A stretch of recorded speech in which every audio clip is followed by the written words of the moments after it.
கேசவ பேசுன கேட்டல, கேட்டிருந்தா அதை நினைச்சு வெக்கப்பட்டிருக்கணும். ஆனா உனக்கு அது எதுவுமே இல்லையே. அதிமேதாவின்ற நினைப்பு எல்லாம் தெரியுங்கிற எண்ணம். கேசவ் இன்னும் கல்யாணம் கூட அவ்வளோ இருக்கு. எவ்வளவு மெச்சூர்டா பேசுறாரு பத்தியா? சாருக்கு எனக்கு நிச்சயமானது, கல்யாணம் நின்னு போனது, இப்ப நான் கிட்ட பழகிட்டு இருக்கிறது, இது எல்லாமே அவருக்கு நல்லா தெரியும். இருந்தாலும் துளி கூட சந்தேகப்படல. வாழ்க்கையில இந்த நம்பிக்கை தான் முக்கியம். அதெல்லாம் உனக்கு சுட்டு போட்டா கூட வராது. உன்னை பொறுத்த வரைக்கும் ஊர்ல இருக்கவங்க எல்லாரையும் நீ சந்தேகப்படுவ. சாரு மட்டும் இல்ல, சாருவோட சேர்ந்து கேசவும் டிராமா பண்றதா நீ சந்தேகப்பட்டிய. சூப்பர். ஏன் இப்படி பேசியே கொள்றீங்க? நான் தான் செஞ்சது தப்புன்னு ஒத்துக்கிறேன்ல. இன்னும் எத்தனை நாள் தான் இதையே சொல்லி காமிப்பீங்க? சாரு கிட்ட மன்னிப்பு கேட்டாதான் உங்க கோவம் தீரும்னு பார்த்தேன். அவதான் போனே எடுக்கலையே. நீ பண்ண காரியத்துக்கு அவ ஏன் போனே எடுக்கல? ஓ போன் எப்படி எடுப்பா? ஆனா எனக்கு வேற வழி தெரியலையே. எனக்கு தெரியுங்க, அவங்க சமாதானம் ஆனாதான் நீங்க சமாதானம் ஆவீங்க. அதான் எப்படியாவது பேசணும்னு தவிச்சிட்டு இருக்கேன். ஆனா முடியலையே. அத்தை சாரோட போன்ல பேசினாங்க. எனக்கு கொடுங்க, சாரி கேட்கணும்னு கெஞ்சி கேட்டேன். ஆனா சாரு என்ன பேசினானே தெரியல. போனே கொடுக்க மாட்டேங்கிறாங்க. அடுத்தவங்கள பத்தி பழி போறத நிறுத்து. புத்தி இல்லாம வாய் கிழியே பேசிட்டு இப்ப சாரு பேசல மோரு பேசலன்ட்டு அடுத்தவங்கள பத்தி பேசுற நீ முதல்ல திருந்து. திருந்தணும்னா எப்படி? இதுக்கு மேல என்ன பண்ண சொல்றீங்க? அவ கால்ல விழுந்து மன்னிப்பு கேட்க சொல்றீங்களா? நீ பண்ண தப்புக்கு அவ கால்ல வந்து மன்னிப்பு கேட்கறது தப்பே இல்ல. போய் கால்ல விழுப்போ.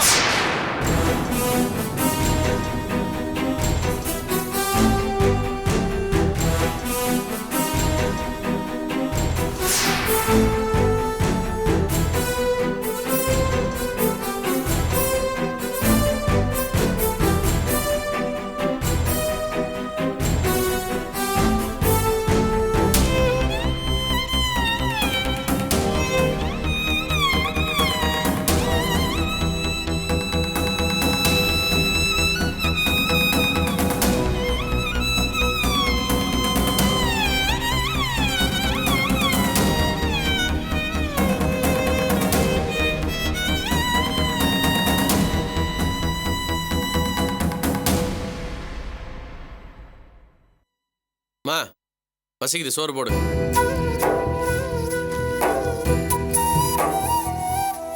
என்னம்மா? உனக்கு சாப்பாடு போட கூட அவளால முடியலையா? எங்க அவ கூட சண்டை போறதுக்கும் அடுத்தவளை பத்தி பழி பேசுறதுக்கு நேரம் சரியா இருக்கு. அவளை சொல்லி தப்பு இல்லடா. ஆரம்பத்துல நீ அவளுக்கு ரொம்ப இடம் கொடுத்துட்ட. அப்பவே நீ அவளை கண்டிச்சிருந்தா அவையே எப்படி இருக்கா? சரி, நீ வந்து உட்காரு, நான் சாப்பாடு போடுறேன்.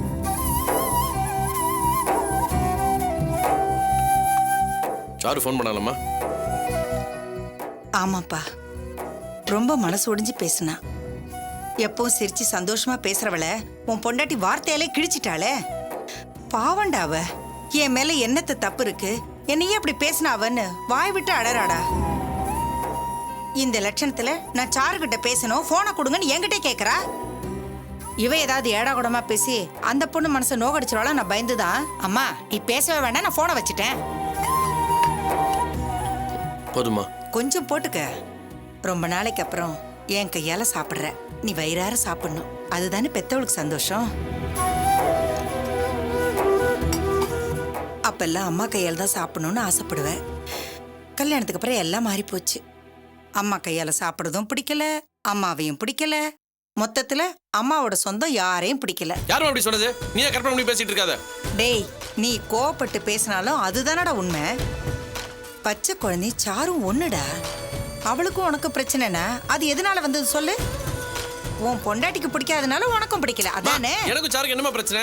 நீ எதாவது கற்பனை பண்ணி உலகிட்டு இருக்காது சொல்லிட்டேன். சரிடா, சாருக்கும் உனக்கு பிரச்சனை இல்லைன்னா லாவண்யாக்கும் உனக்கு என்ன பிரச்சனை? ஒண்ணு இல்லையே.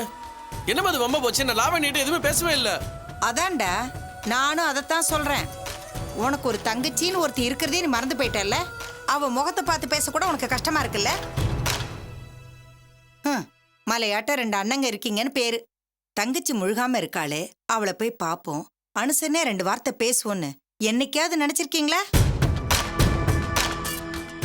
பாவண்டா அந்த பொண்ணு. வாய் விட்டு சொல்ல முடியாம மனசுக்குள்ளேயே புழுங்கிக்கிட்டு இருக்கா. ஓ அண்ணனை விடு. தங்கச்சியை பாக்குறத விட சோப்பு வித்தா இன்னொரு மளிகை கடை வைக்கலான்னு கணக்கு பாப்பான். உனக்கு என்னடா ஆச்சு? நீ எப்பவுமே தங்கச்சி மேல பாசமா இருக்கிறவன் தானே? இப்ப கூட நம்மள பாசமா தான் இருக்க. ஆமாண்டா, பாசமா இருக்கிறேன்னு நெத்தியில எழுதி ஒட்டிக்கோ, அவ ரொம்ப சந்தோஷப்படுவா. என்ன விடுறா, 2 அண்ணனுங்க இருந்தோம் ஒருத்தன் கூட எட்டி பார்க்கலன்னா சம்மந்தி வீட்டுல நம்மள கேவலமா நினைக்க மாட்டாங்க. மசக்கையா இருக்கிறவ ஆசையா ஏதாவது சாப்பிடணும்னு நினைப்பா. உன்னை வளகாப்பு பண்ணி வயிறு அடிக்க போடுன்னு நான் சொல்லல. அவ ஆசைப்பட்டதை வாங்கி கொடுத்து அவளை பார்த்துட்டு வந்தா என்னடா குறைஞ்சு போயிடுவ? உன்னை சொல்லி தப்பு இல்ல. உனக்கும் நம்ம லாவண்யாவுக்கு நடுவுல பிரச்சனையை கொண்டு வந்து அந்த வீட்டுக்கே போக முடியாம பண்ணிட்டாலே இந்த மகராசி. கல்யாணம் பண்ணிட்டு வந்து முதல்ல தங்கச்சி உறவை அறுத்தா, இப்போ சார்வை இங்க வரவிடாம பண்றதுக்கு இப்படி எல்லாம் பண்ணிக்கிட்டு இருக்கா. இனி என்னெல்லாம் பண்ண போறாளோ? மாமா போதுமா? என்னடா சாப்பாடு போதுங்கிறியா இல்ல பேசுனது போதுங்கிறியா? ஏமா இப்படி பேசுற? ஏற்கனவே இருக்கிற வேதனை பார்த்தாதுன்னு நீ வேற தேவையில்லாம. உன்னை கஷ்டப்படுத்தணுங்கிறதுக்காக சொல்லலடா. பெத்தவ என் மனசு கேட்கல. உன் தங்கச்சி இன்னி கூட வீட்டுக்கு வந்திருந்தா. அண்ணன் என் கூட சரியா பேசுறது இல்ல, என்னை வந்து பாக்குறது கூட இல்லைன்னு எப்படி அழுதா தெரியுமா? தமிழ், மாசமா இருக்கிறவ மனசு வந்து அழக்கூடாதுப்பா. உனக்கு புண்ணியமா போகும். எனக்காவது அவளை ரெட்டு போய் பார்த்துட்டு வந்துடுறேன். சரிம்மா, நான் போய் அவளை பார்க்குறேன்.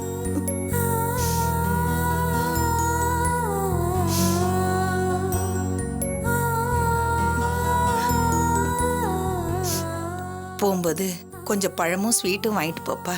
சரிம்மா. வெறுங்கையோட போயிடாத.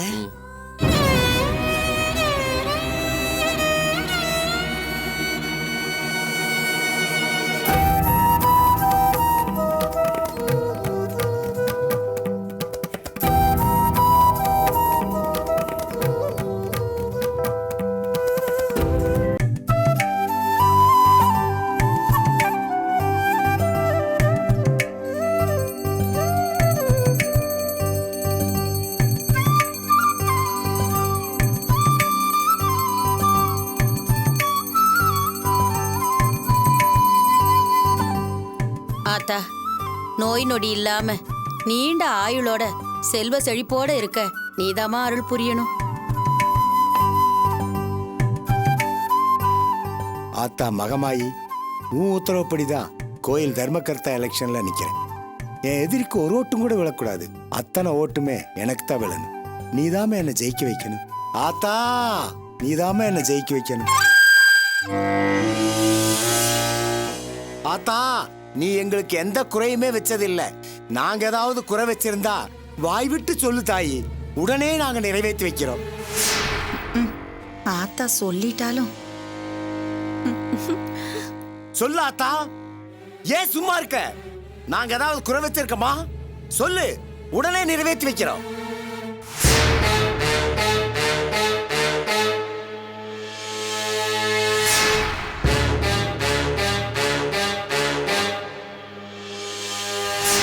சொல்லு ஆத்தா, சொல்லு.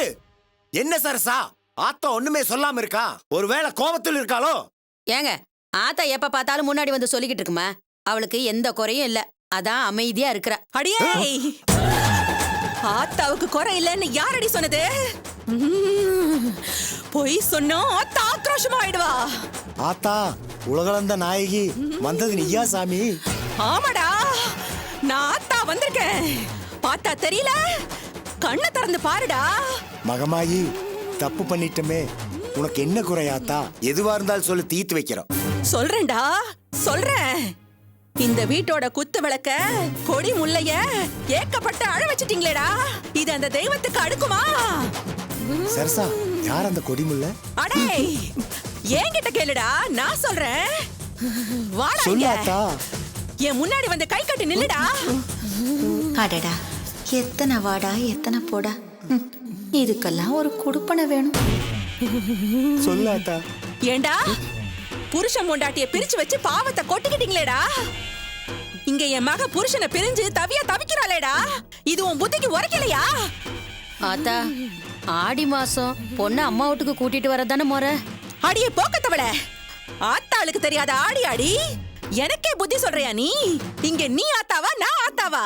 அது இல்ல ஆத்தா, என்னதான் இருந்தாலும் பழச மறக்க முடியுமா? தெய்வ குத்தம் ஆயிடும்ல. பொடி பொடி இவளே, நீங்கள்லாம் பழச மறக்காம அப்படியே இருக்கீங்க. போய் ஊர் உலகத்துல பாருடி. நேத்து வரைக்கும் கையால மணி அடிச்சவன் இன்னைக்கு கரண்ட்ல அடிக்கிறான். கோயில் பிரகாரத்துல ஏசி போட்டு வச்சிருக்கான். உண்டியல்ல காசு போடாம மணி ஆர்டர் அனுப்புறான். ஆத்தாவோட பிரசாதத்தை தபால் அனுப்பி விடுறாங்க. இதெல்லாம் எப்படி? ஆமாத்தா, இப்பெல்லாம் உலகத்துல அப்படித்தான் பண்ணிட்டு இருக்காங்க. அது மட்டும் இல்லடா, அன்னைக்கு ஒருத்தன் வீட்டுல மொட்டை அடிச்சு முடிய கொரியர்ல அனுப்பி விட்டான். அதாடா காணிக்க, அதாடா பக்தி. ஆத்தாக்கு கோவம் வந்தா அண்டமே எரிஞ்சு சாம்பல் ஆயிடும்.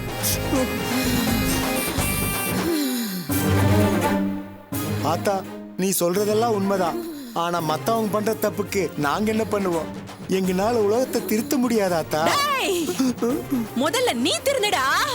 உலகத்தை நான் பாத்துக்கிறேன். சொல்லாத்தா, என்ன பண்ணணும்? உங்க வசதிக்காக எல்லாத்தையும் மாத்திக்கிறீங்களே, ஆடி மட்டும் ஏன்டா விட்டு வச்சிருக்கீங்க? அதையும் மாத்துக்கடா. அப்பதான் உன் மக சந்தோஷமா இருப்பா. உன் மக சந்தோஷமா இருந்தாதா உன் வீடு விளங்கும். இல்ல நீ என்ன சம்பாதிச்சாலும் உன் குடும்பம் விளங்காது.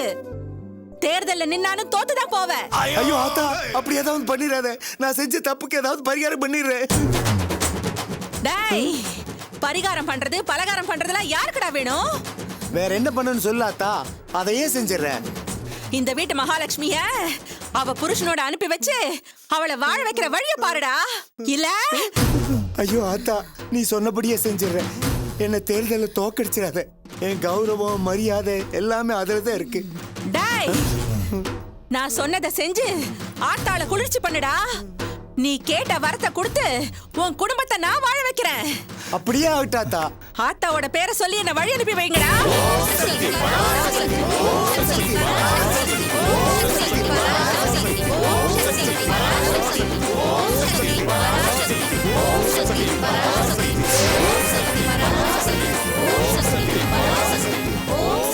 ஏய் யோகே, நாளைக்கே பொண்ணை கூட்டிட்டு போய் மாப்பிள்ளை வீட்டுல விட்டு வந்துரு. சரிங்கப்பா.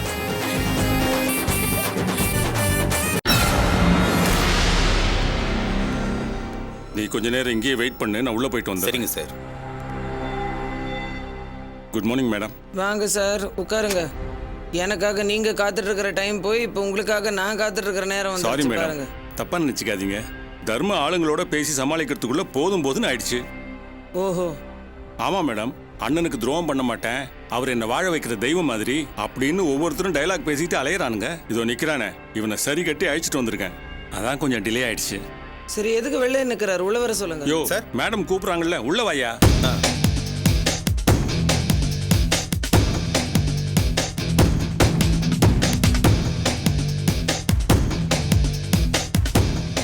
என்ன சார் ஊமையா?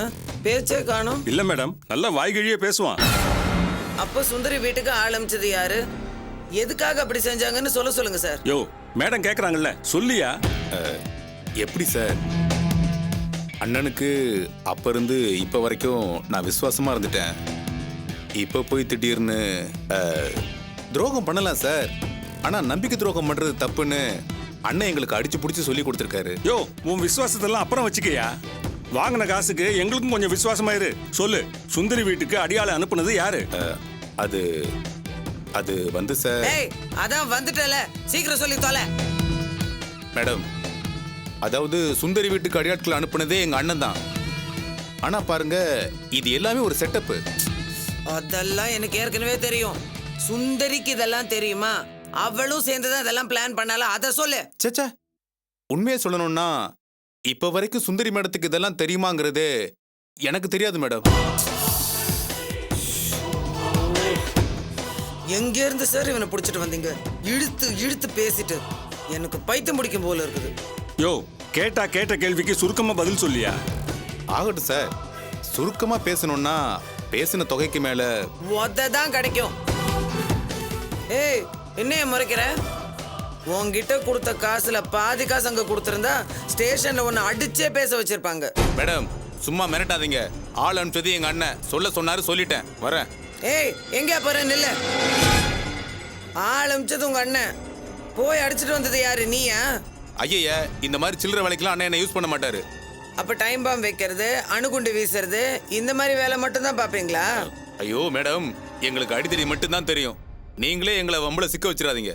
ஏற்கனவே என்ன தீவிரவாதின்னு லிஸ்ட் போட்டு தேடிட்டு இருக்காங்க. ரொம்ப முக்கியம். சரி, எரிச்சல் கலப்பாம உண்மையை சொல்லு.